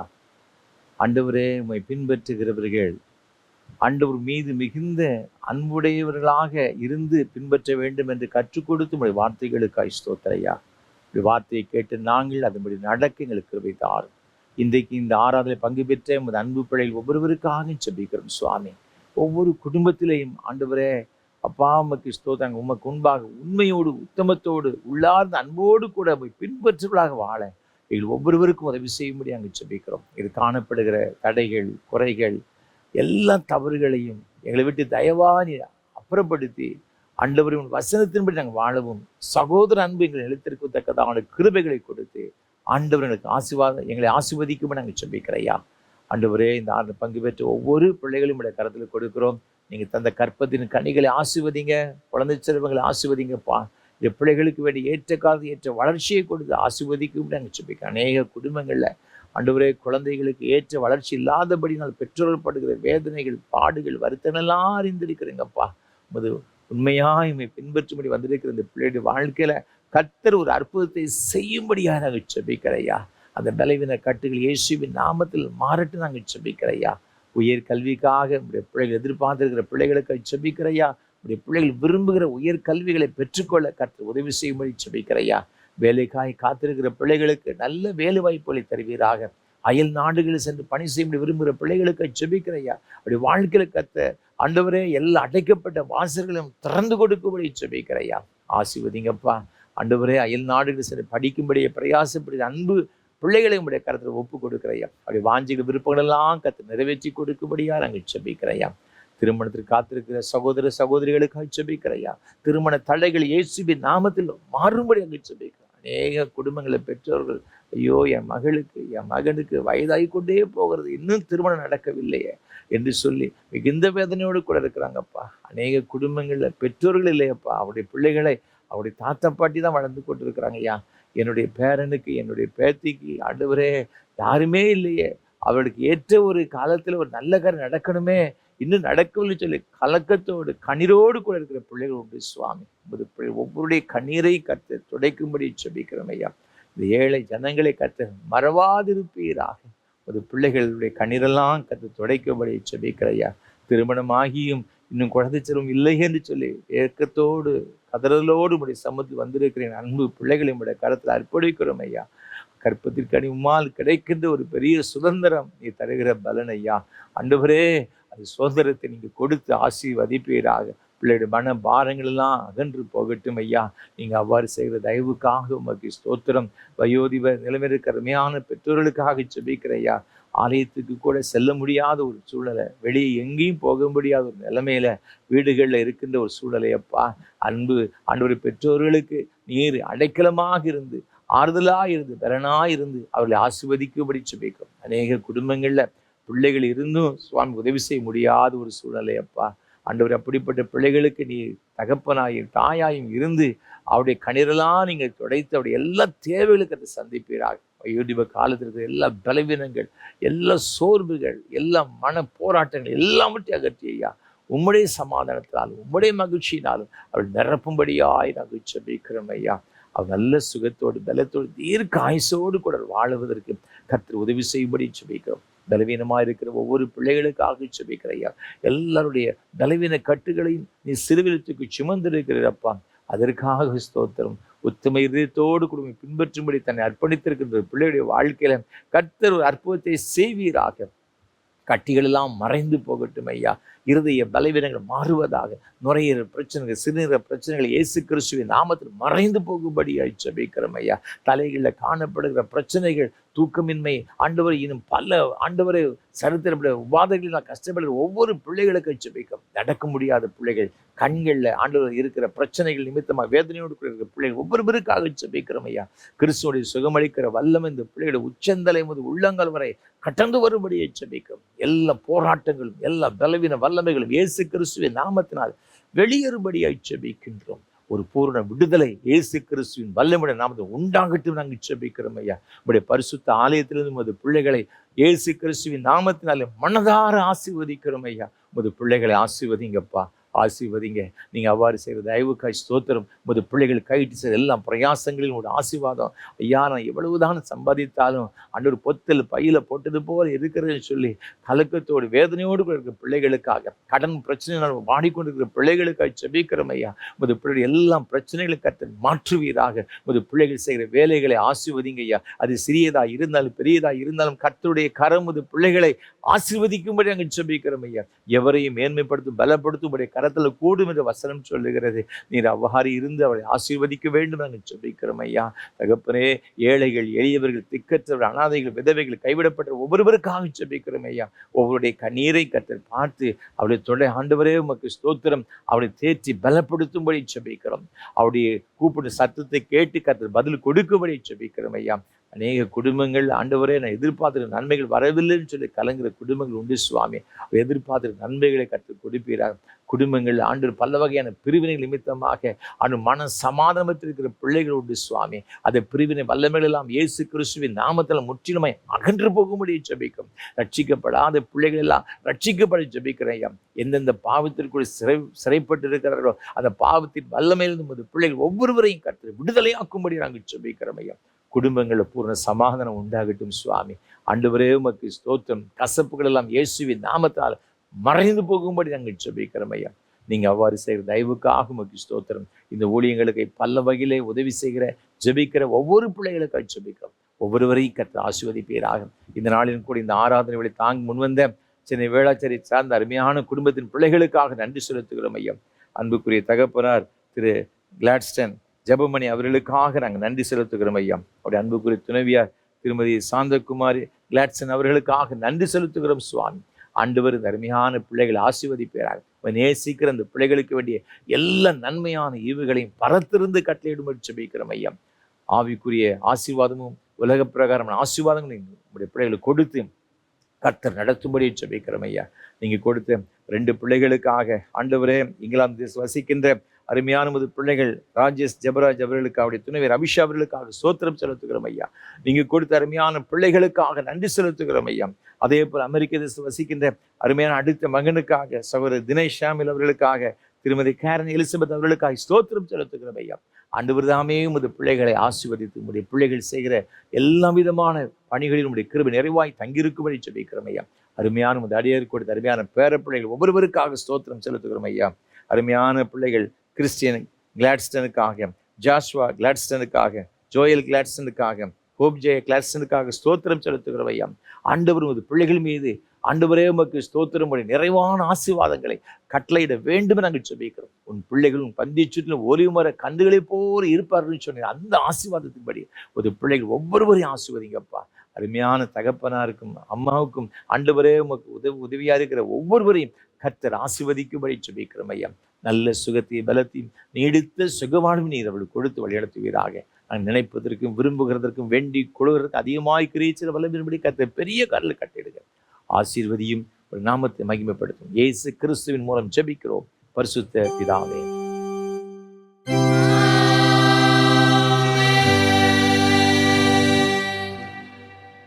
உங்கள் பாவங்கள் நிமித்தம் முழு இருதயத்தோடு உண்மையாய் மனஸ்தாபப்பட்டு பிறரிடத்து அன்பும் சிநேகமாயிருந்து இனி தேவனுடைய கற்பனைகளை கைக்கொண்டு புதிதாக்கப்பட்டவர்களாக அவருடைய பரிசுத்த மார்க்கத்தில் நடப்போம் என்று தீர்மானத்தில் நீங்கள் விசுவாசத்தோடு சேர்ந்து உங்களுக்கு ஆறுதல் உண்டாகி இந்த பரிசுத்த சாக்கிரமத்தை வாங்கிக் கொள்ளுங்கள். அதற்காக பணிவாய் முழங்கால் படியிட்டு சர்வ வல்லமையுள்ள தேவனை நோக்கி உங்கள் பாவங்களை மனத்தாழ்மையாய் அறிக்கையிடுங்கள். சர்வ வல்லமையுள்ள தேவனே, சர்வ வல்லமையுள்ள தேவனே, எங்கள் கர்த்தராகிய இயேசு கிறிஸ்துவின் பிதாவே, சகலத்தையும் சிருஷ்டித்தவரே, சகல மனிதருக்கும் நியாயாதிபதியே, தேவரீருடைய நீதியுள்ள குரக்கோபாக்கினை எங்கள் மேல் வரத்தக்கதாக நாங்கள் அடிக்கடி நினைவினாலும் வார்த்தையினாலும் கிரியையினாலும் திவ்ய மகத்துவத்துக்கு விரோதமாய் அகங்கரித்து செய்த பலவிதமான பாவங்களையும் அக்கிரமங்களையும் அறிக்கையிட்டு புலம்புகிறோம். இந்த குற்றங்களை குறித்து நாங்கள் உண்மையாய் மனஸ்தாபப்பட்டு முழு மனதோடு துக்கப்படுகிறோம். அவைகளை நினைத்து வேதனைப்படுகிறோம். அவைகள் எங்களாலே சுமக்கப்படாத பாரம் எங்களுக்கு இறங்கும். மிகுந்த இரக்கமுள்ள பிதாவே, எங்களுக்கு இறங்கும். நாங்கள் செய்த யாவையும் உமது குமாரனும் எங்கள் கர்த்தருமாகிய இயேசு கிறிஸ்து நிமித்தம் எங்களுக்கு மன்னியும். உமது நாமத்துக்கு கனமும் மகிமையும் உண்டாக. நாங்கள் புதிதாக்கப்பட்டவர்களாய் இனி எப்பொழுதும் உமக்கு ஊழியம் செய்து உமக்கு பிரியமாய் நடந்து வரும்படி எங்கள் கர்த்தராகிய இயேசு கிறிஸ்து மூலமாய் கட்டளையிட்டருளும். ஆமேன். உத்தம மனசாபத்தோடும் உண்மையான விசுவாசத்தோடும் தமிழத்திற்கு மனம் திரும்புகிற யாவருக்கும் பாவமன்னிப்பு அளிச்சவும் என்று மிகுந்த இரக்கமாக வாக்குத்தம் செய்திருக்கிற நம்முடைய பரமபிதாவாகிய சர்வ வல்லமையுள்ள கடவுள் நம்முடைய கர்த்தராய் இருக்கிற இயேசு கிறிஸ்து நிமித்தம் உங்களுக்கு இறங்கி உங்கள் பாவங்கள் எல்லாவற்றையும் மன்னித்து அவைகளில் விடுதலையாக்கி சகல நன்மையில் உறுதிப்படுத்தி நிலைநிறுத்தி நித்திய ஜீவகரையில் சேர்ப்பாராக.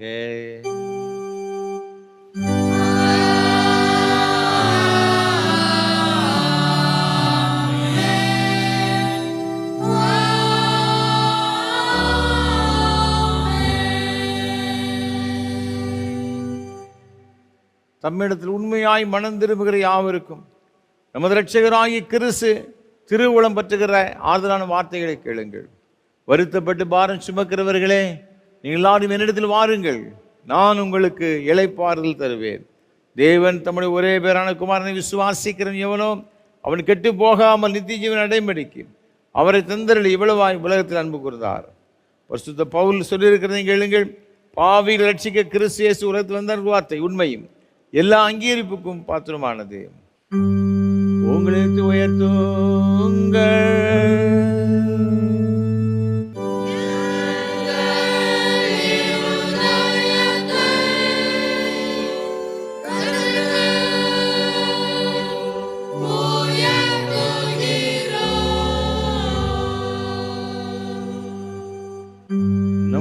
கர்த்தராய் தேவர் தோத்திரம் செலுத்த கடவோ.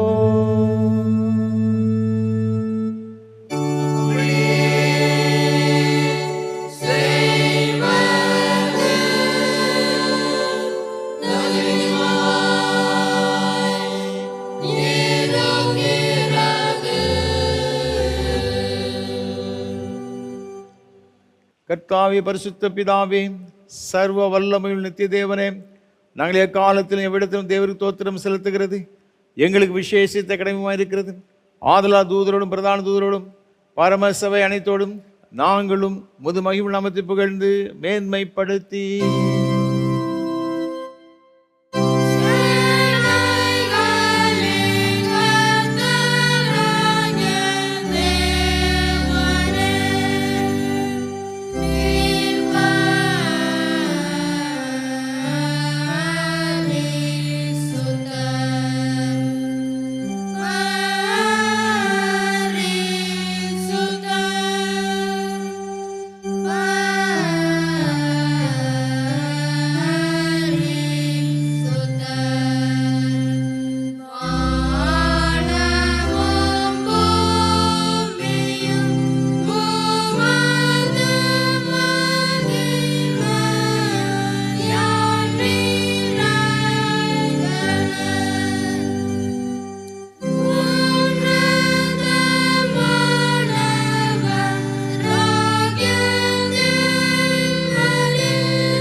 இரக்கமுள்ள கர்த்தாவே, எங்கள் சுயநீதியை நம்பி நாங்கள் உம்முடைய பந்தியில் சேர துணியாமல் தேவருடைய அளவற்ற இரக்கத்தையே நம்பி சேருகிறோம். உம்முடைய மேசையின் கீழ் விழும் துணிக்கைகளையும் பொறுக்கிக் கொள்ள நாங்கள் பாத்திரல்ல. ஆனாலும் தேவரீர் எப்பொழுதும் இரக்கம் செய்கிற லட்சுமி மாறதாண்டு போல இருக்கிறீர். ஆகையால் கிருபையுள்ள கர்த்தாவின் தருமையான குமாரனாகி இயேசு கிறிஸ்து சரீரத்தால் எங்கள் பாவமுள்ள சரீரமும் சுத்தமாகி அவருடைய விலை உயர்ந்த இரத்தத்தால் ஆத்துமா கழுவப்படுவதற்கும் எப்பொழுது நாங்கள் அவருக்குள்ளும் அவர் எங்களுக்குள்ளும் வாசமாக இருப்பதற்கு ஏற்ற விதமாக அவருடைய சரீரத்தை புசித்து இரத்தத்தை பானம் பண்ண எங்களுக்கு கிருபை செய்திருளோம்.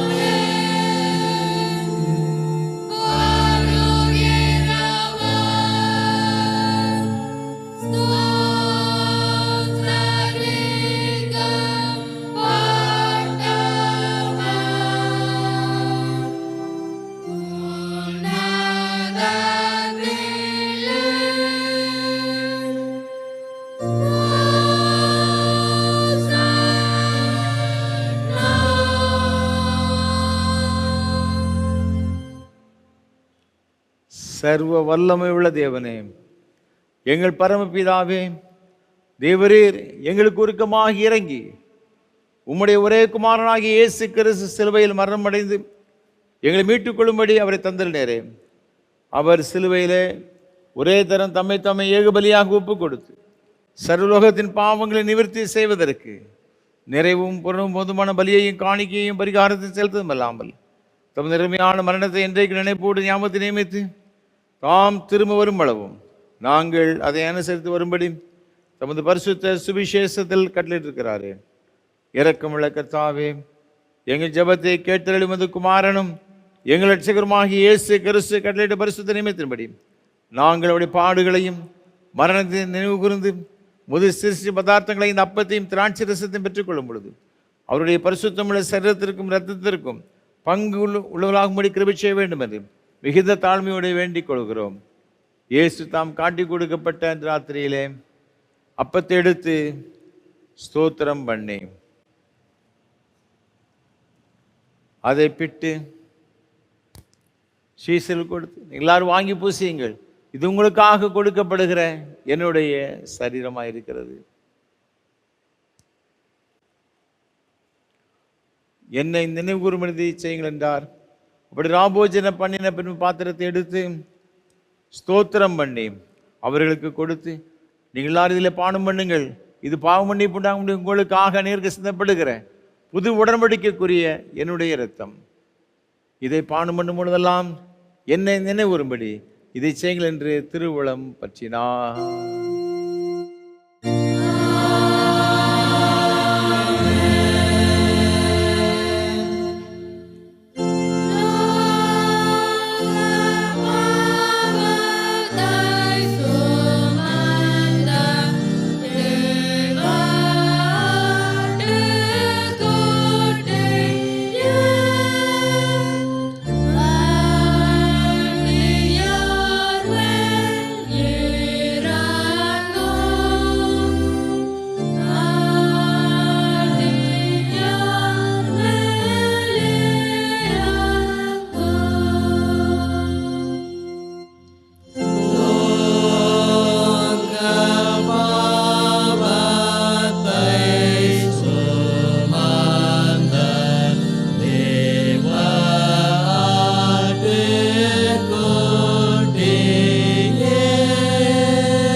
ஜெபம் பண்ண கடவோம்.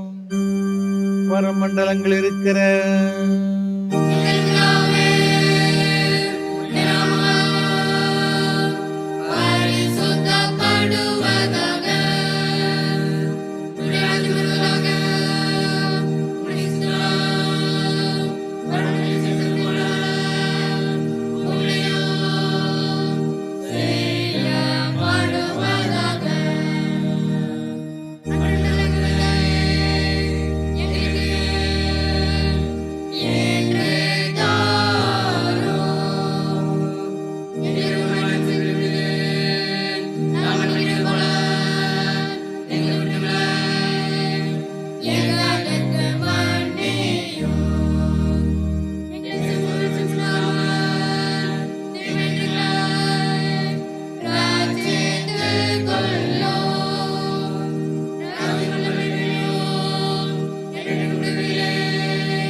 பரமபிதாவாகிய கர்த்தாவே, முதலியாராகிய நாங்கள் இப்பொழுது செலுத்திருக்கிற துதி தோத்திர பலிகளை இரக்கமாக ஏற்றுக்கொள்ள வேண்டும் என்று தயவுள்ள பிதாவாகிய உம்மை முழு மனதோடு வேண்டிக் கொள்கிறோம்.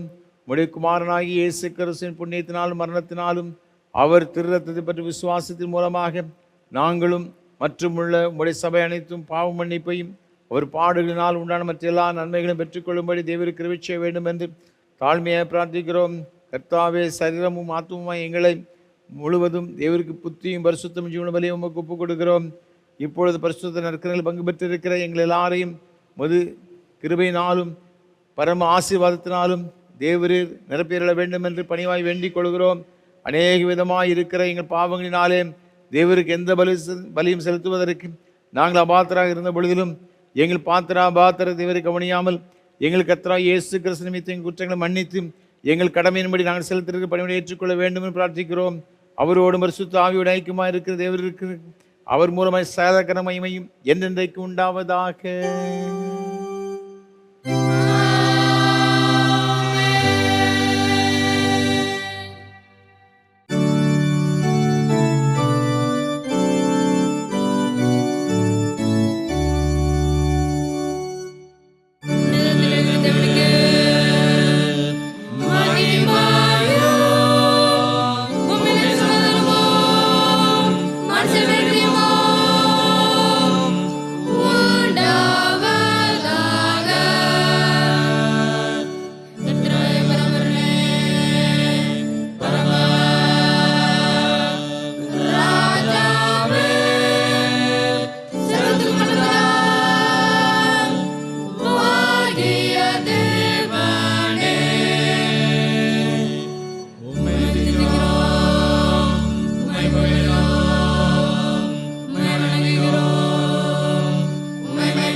ஜெபம் பண்ண கடவோம். சர்வ வல்லமையுள்ள தேவனே, இன்று நாங்கள் காதால கேட்ட வாக்கியங்கள் வந்ததை போகாமல் உமது நாமத்துக்கு கனமும் புகழும் உண்டாவதற்கு ஏதுவாகிய நன்னடைக்கு ஆகிய கனிகளை கொடுக்கும்படி உங்களுடைய கிருபையினால் இந்த வாக்கியங்களை எங்கள் இறுதி பெற்றுள்ள வேண்டும் என்று ஆண்டவர் இயேசு கிறிஸ்து மூலமாய் வேண்டிக் கொள்கிறோம்.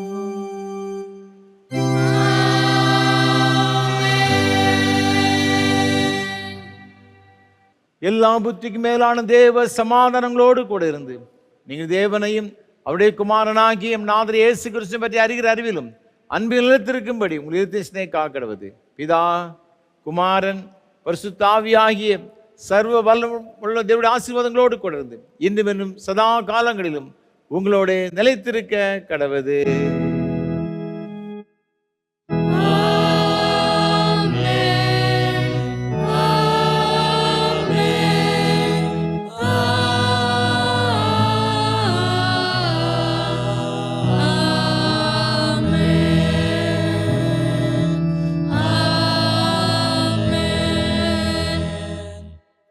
நிறைவு கீதமாக கீதம் 484 பாமாலை 320 பாடுவோம்.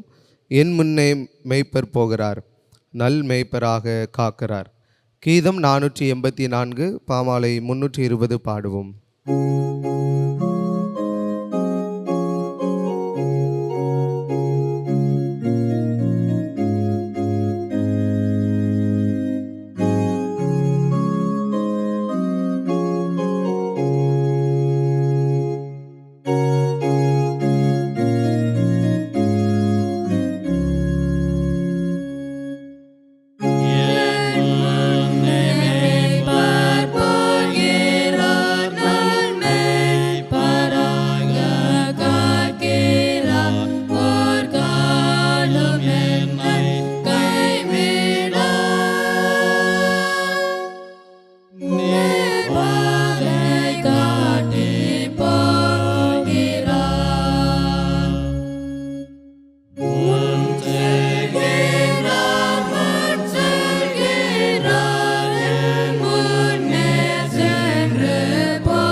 மகா பரிசுத்தம் நிறைந்த பரலோக பிதாவே, இந்த மகிமையான ஆராதனைக்காக நன்றி செலுத்துகிறோம்.